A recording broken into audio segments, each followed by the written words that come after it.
All right, let's talk about something you've definitely seen before. You know that gorgeous, shimmery material on things like trays, mirrors, maybe even jewelry boxes? That's mother of pearl. And yeah, it looks amazing, but what's really fascinating is the story behind it. A story that weaves together nature, incredible craftsmanship, and, believe it or not, international law. So, how in the world does this stuff get from the inside of a shell at the bottom of the ocean into a beautiful decorative piece in your home? Well, let's pull back the curtain and find out the real story behind that incredible shimmer. So, it all begins exactly where you'd think, in the water. This material is quite literally a gift from the ocean and from riverbeds. It's a natural treasure that people have been obsessed with for centuries. Okay, so the fancy scientific name for mother of pearl is nacre, and what it is the super strong, iridescent inner layer of a mollusk's shell. It's basically the shell's built-in defense system. This isn't something that's just stuck to the inside of the shell, it is the inner lining of the shell itself.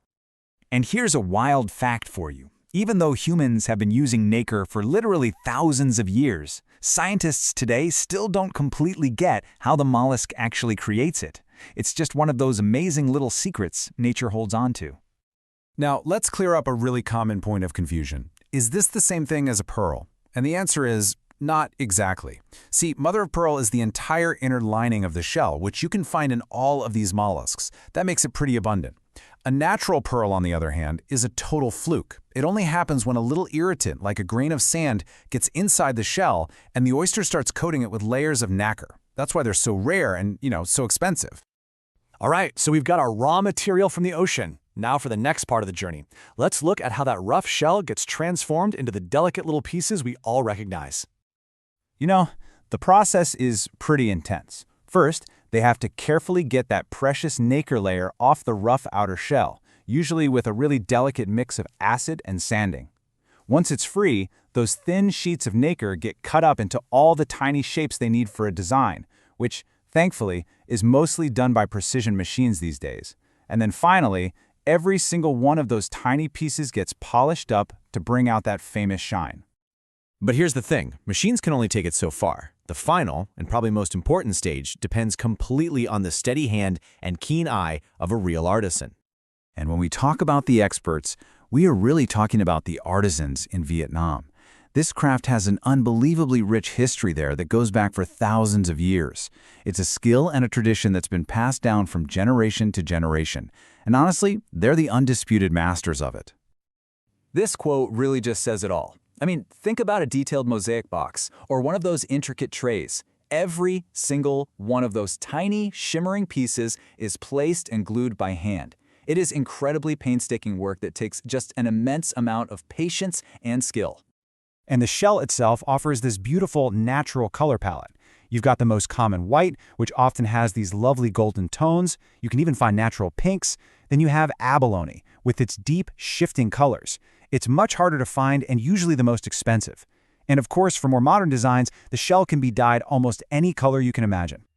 So, the journey from a shell to a finished product is already pretty amazing. But if you're trying to bring these beautiful goods into the United States, well, there's another really unexpected chapter to this story. Yeah, it turns out you can't just ship a container full of mother-of-pearl products and call it a day. There's a pretty big piece of federal red tape that catches a lot of people completely off guard. And listen to this. This is a quote from an importer who learned this lesson the hard way. Can you imagine the frustration? You found these incredible handcrafted items, you're so excited, and then your whole shipment gets rejected at the border and sent back.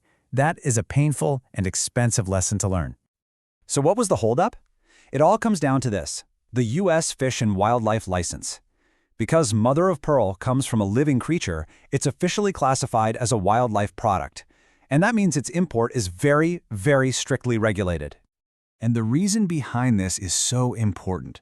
This whole regulation is tied directly to the U.S. Endangered Species Act. It's a system that's been put in place to make sure that the trade in any animal products doesn't threaten vulnerable species, and to ensure everything is being sourced legally and sustainably. So while it might seem like just another bureaucratic headache, this license is actually part of a much bigger, much more important picture, one that's all about ethical sourcing and being responsible global citizens. And following these rules is about so much more than just avoiding some fines or having a shipment returned. It's really a statement. It ensures that the beautiful things we enjoy in our homes aren't coming at the expense of an entire ecosystem. It supports responsible trade, and most importantly, it helps protect wildlife for all the generations to come. So, the next time you see a piece of mother of pearl, you'll know the whole story, from the mysterious depths of the ocean, through the steady hands of a master artisan, and navigating this whole world of conservation law. It really makes you think, doesn't it? Does knowing the full, complex journey behind an object, does it change the way you see its beauty?